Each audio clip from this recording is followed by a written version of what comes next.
Hi, everyone. Welcome to this session on Global Active-Active Serverless Architectures. My name is George Fonseca, and I'm a Senior Solutions Architect at Amazon Web Services. Whatever the industry, organizations today are looking to become more agile so that they can innovate and respond to changes faster. To do that, organizations need to build applications that can scale to millions of users, have global availability, respond in milliseconds, and manage petabytes, if not exabytes of data. We call them modern applications, and they cover use cases from web, mobile, machine learning, and IoT applications, but also shared service platforms, microservice backends, and many, many more. One of the main factors impacting global applications is the end user network latency. In the past, Amazon has reported a drop of 1% in sales for each additional 100 milliseconds in load time. For example, if you have users in Europe accessing a backend in Australia, they will notice an additional latency of around 300 milliseconds. This is unacceptable for most popular games, but also for banking requirements or interactive applications. Content delivery networks, or CDNs, have successfully been used to speed up the global delivery of static content. This includes images, videos, and JavaScript libraries, for example. But the dynamic calls still need to be sent to the backends. Therefore, having locally available applications and content has become more and more important. But bear in mind, building and successfully running a global active-active architecture is hard. And that is why in this session, we will address only one specific use case, an online store with an HTTP API processing relational data with heavy reads and fewer writes. Also, the writes need to be transactional across multiple microservices, as well as third-party services and on-premises components. A typical serverless implementation on AWS would consist of one single region with an HTTP API to receive the requests, a logical layer to process those requests, and additional requests to external services, both on premises and on the internet. And finally, a relational database to persist the data. So the goal of this session is to have the application stacks deployed to multiple regions across the globe. These regions will communicate through inter-regional secure connections, and the on-premise data centers will have a high throughput, low latency connectivity to the closest region. Finally, the users will interact with the internet via the internet with the application stack at the regions with the lowest latency closer to them. There are other use cases for multi-region deployment, but they will not be addressed or covered within this session. However, let's name them. They include disaster recovery, where disaster recovery resources are typically deployed to a different AWS region. Also, data residency, where multi-region is a solution for compliancy and regulation. And finally, software as a service applications, where multi-region is a standard practice for tenant isolation. We will also look at the anti-patterns. So for example, regional high availability. AWS splits resources into regions, and within each region into at least 3 availability zones, or AZs, with each AZ being a set of multiple data centers. So if you're targeting users in a single region, the recommended approach for high availability is to deploy into multiple availability zones. The most used AWS services either do it by default or they will allow you to set it up. But an even better approach is to shift the high availability responsibility to AWS, switching to serverless technology wherever possible. AWS has over 200 services, and it is constantly releasing new ones. But in this session, we will only focus on the right side of this slide, where the serverless technology offers are. Another anti-pattern is to adopt multi-region before leveraging edge services. So when user sends requests to your applications on the cloud, they have to hoop a number of routers on the public internet. And with each hoop, it is added additional latency to the overall request and response latency. Often, you can reduce that latency by using edge services, allowing users to connect to the nearest AWS point of presence and from there navigate within the AWS network backbone. This reduces the number of hoops and therefore reduces the latency. These are some of the AWS Edge network services that you can use. But I'm assuming that you have already analyzed the pros and cons of each one of them and you have decided for a multi-region strategy. So let's jump to it. The first topic to approach is the connectivity between the AWS regions. For that, customers can use a managed network service called AWS Transit Gateway. Transit Gateway connects VPCs and on-premises networks through a central hub. This simplifies network peering, acting as a cloud router both within regions and across the regions. This interregional peering uses AWS global networks to connect transit gateways together. And this is a fully redundant fiber network backbone providing many terabytes of capacity between regions at speeds of 100 gigs per second. Furthermore, data is automatically encrypted and never travels over the public internet. For our online store use case, customers can deploy Transit Gateway on each target region, and then from there, connect pairs of regions with Transit Gateways, and then connect each Transit Gateway with all of the other Transit Gateways. The result will be a full mesh of Transit Gateways across the globe. And how about connectivity from the on-premises data center and third-party networks to the cloud? Well, for that, we recommend customers to use AWS Direct Connect for all production workloads. Direct Connect is a cloud service solution that establishes a private connectivity with speeds of up to 100 gigs per second between AWS and your data center or office or colocation environment. Alternatively, you may use AWS site-to-site VPN and AWS client VPN to establish that secure connectivity over the public internet. And to improve the end user experience, customers can expose the APIs using Amazon CloudFront. This is a fast, secure, and programmable CDN used by customers like Tinder and Slack to secure and accelerate dynamic API calls and also WebSocket connections. It accelerates traffic by routing it from the edge location to the AWS origins using AWS's dedicated network backbone. Yet, when deploying to multi-regions, CloudFront might not be enough. End users will have to be routed to the nearest AWS region, and the question is, how do you do that while keeping the same URL? The answer is to use Amazon Route 53. This is a highly available and scalable cloud DNS web service. In particular, we will look at its geolocation, geoproximity, and latency routing policies to route end users to the best possible application endpoints. For our multi-region active-active use case, customers can combine CloudFront with Route 53 to achieve domain name translation, dynamic content security and acceleration, path-based functional routing, and latency-based routing or regional routing. A similar approach is used, for example, by Disney Plus, which is a popular video on demand streaming service.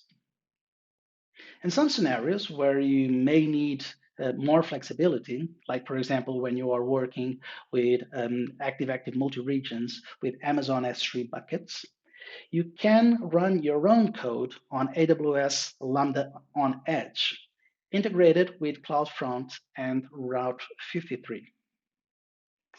So let's recap our network architecture for our use case.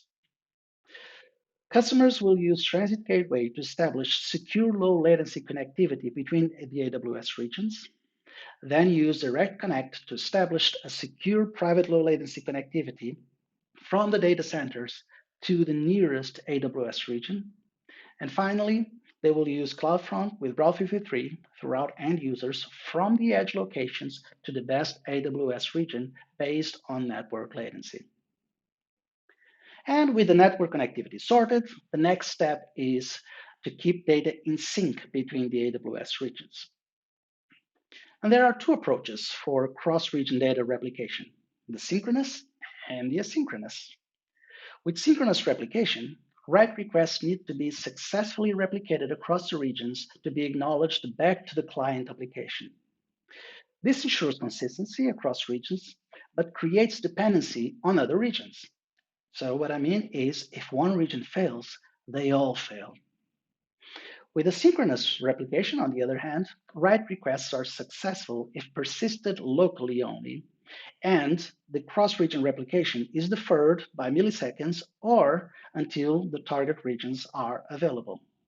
Therefore, this overcomes the regional outages, but may cause regions to go out of sync. We will learn how to use the asynchronous approach and how to avoid its pitfalls. So let's focus on three serverless offers that support cross-region data replication. These are Amazon S3 for object storage, Amazon DynamoDB for NoSQL databases, and finally Amazon Aurora for relational databases.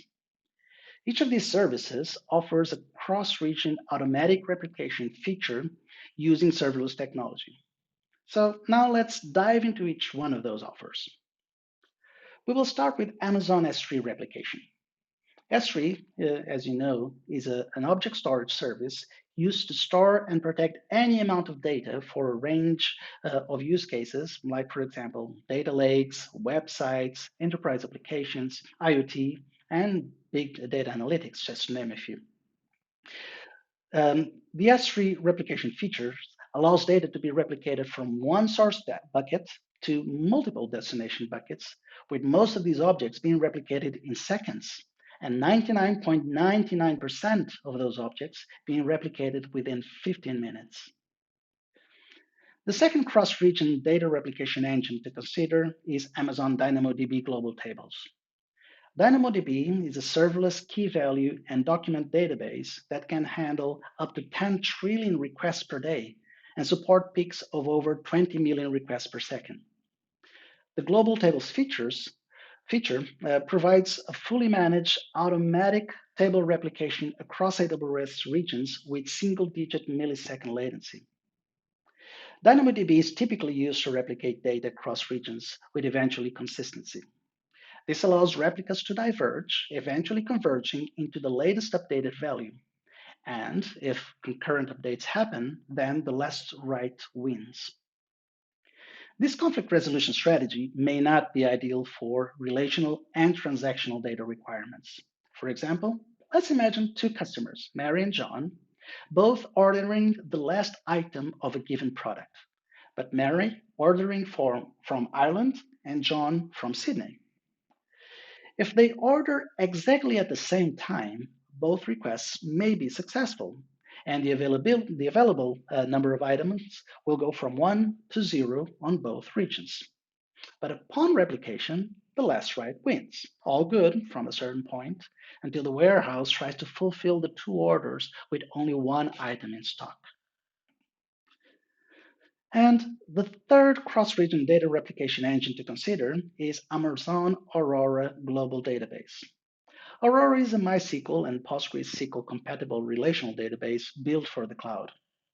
The global database feature, available with Aurora Serverless v2 or version 2, allows for a single database to span multiple AWS regions with sub-second latency to read-only replicas across regions. And unlike DynamoDB, Aurora ensures data consistency across regions. But to do that, it limits writes to the primary region only, and then replicates them to the secondary regions, while reads are allowed to be done at any region. This pattern is known as read local, write global. Most interestingly, it is a feature called write forwarding. This feature allows writes to be done on read replicas on the secondary regions, and then they are forwarded to the primary region to be persisted and replicated. But life is complicated, and real-world online stores can be messy. So sometimes you will see multiple microservices using purpose-built databases or you will see unmanaged legacy ERP databases running on EC2 instances. You will also see tightly coupling databases with data warehouse batch jobs and dependencies on on-premises databases and third-party service software as a service providers. So, with limited technology offers, project implementations tend to be limited in scope, and customers end up cutting corners to deliver under time pressure. As a result, a number of projects fail to meet expectations, and the investment and trust on multi-region architectures is lost. To address data consistency across the data stores of the multiple microservices that compose a modern application, we will look at the SAGA pattern. This is a failure management pattern to coordinate distributed transactions across multiple microservices. In AWS, the SAGA pattern is typically implemented with AWS step functions. These are a serverless orchestration service that lets you combine and sequence Lambda functions and other AWS services to build business-critical applications while helping to remove the undifferentiated plumbing, failure management, and orchestration logic from the application code. For example, for shopping cart checkout operations, your applications will need to first pre-authorize the credit card, right? If this is successful, then the application will actually charge the credit card. And only if that is successful will the customer information be updated. In this example, all steps followed the single responsibility principle, making the software easy to maintain. Step functions can be used to handle synchronous requests when integrating with API gateway as well.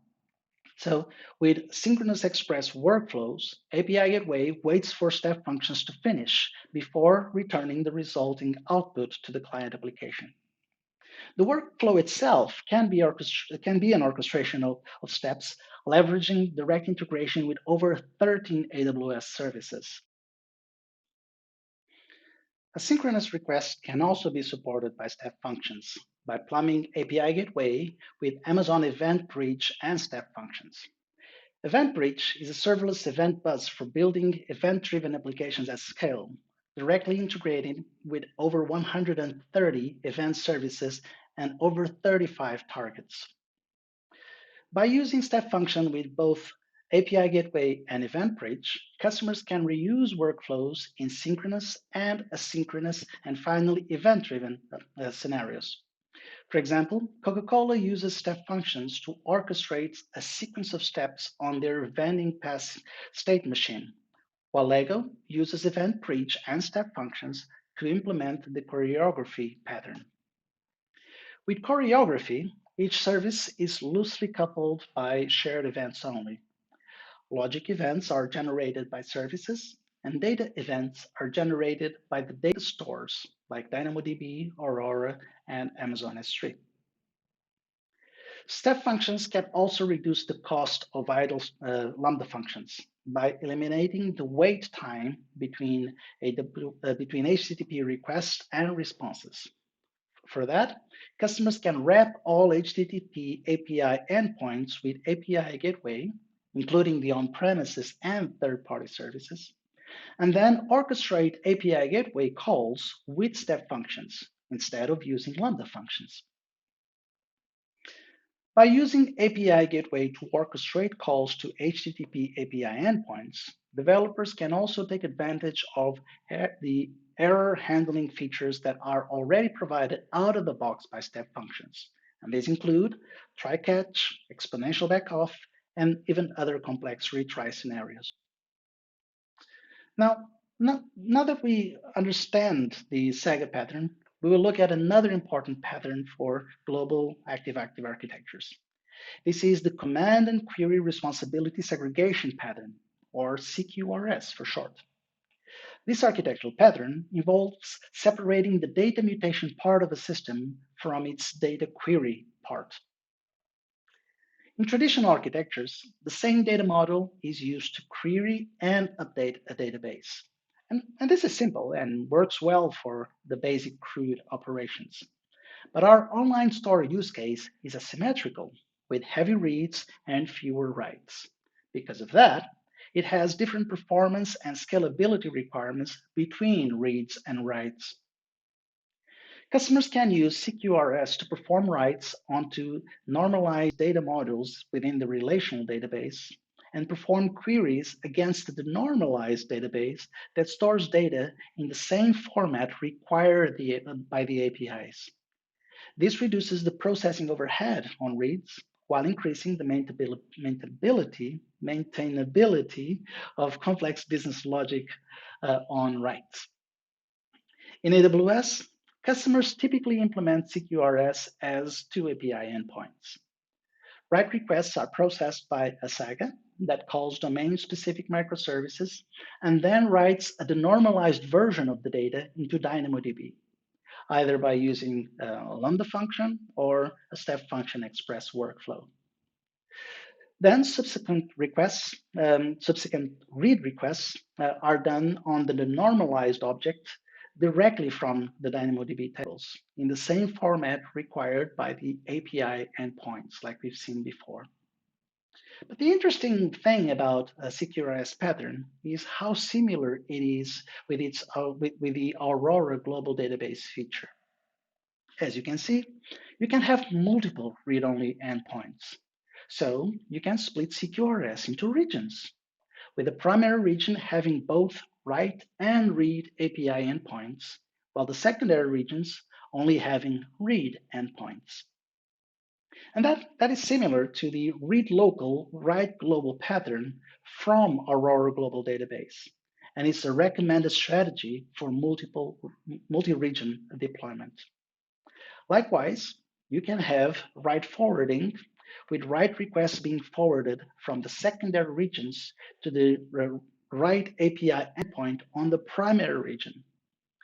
And having the writes in only one region may actually increase the innovation and reduce the cost. For example, the Ireland region entered April 2021 with 181 services versus 152 services in the London region. This is a 90% increase and includes fraud detection, forecast, and time stream database, just to mention a few services. Though they are geographically close, AWS Fargate, for example, costed 50% more on the London region, and EC2 Compute costed up to 4% more. Also, for customers implementing the event sourcing pattern over Direct Connect, it's more cost effective to process ingested data on the connected region. For example, customers can use AWS Data Migration Service to stream change data capture events from on-premises databases into the microservices running on the cloud, and then replicate only small relevant data sets to the regions across the globe in real time. Finally, for customers running data mutations that interact with on-premises and third-party services on specific regions, it is more effective to process those mutations on those regions.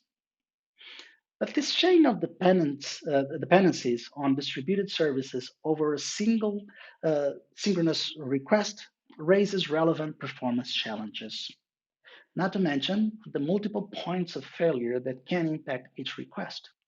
So in summary, we need to make this an event-driven architecture to allow for long-running resilience writes with immediate feedback to the end users.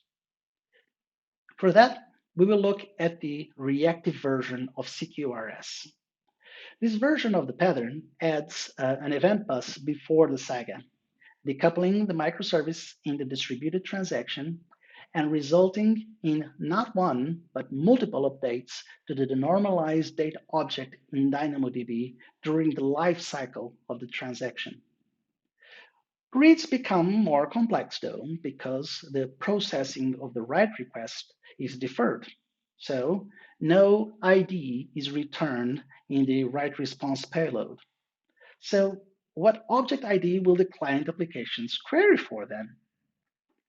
To solve this, customers like Lego use a sequence table to create correlation IDs before dispatching write requests to the event bus.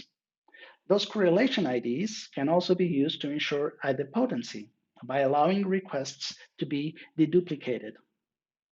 But there's another challenge with reads.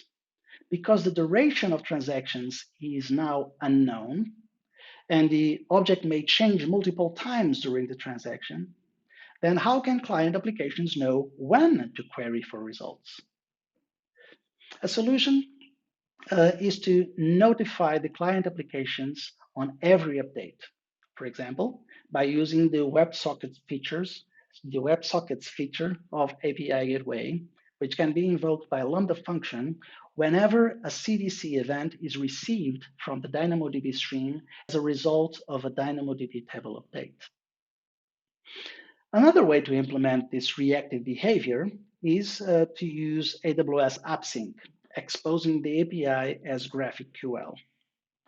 This simplifies the real-time updates by allowing for low-code data subscriptions directly from DynamoDB and reduces implementation complexity by allowing front-end developers to query multiple data entities with a single GraphQL endpoint.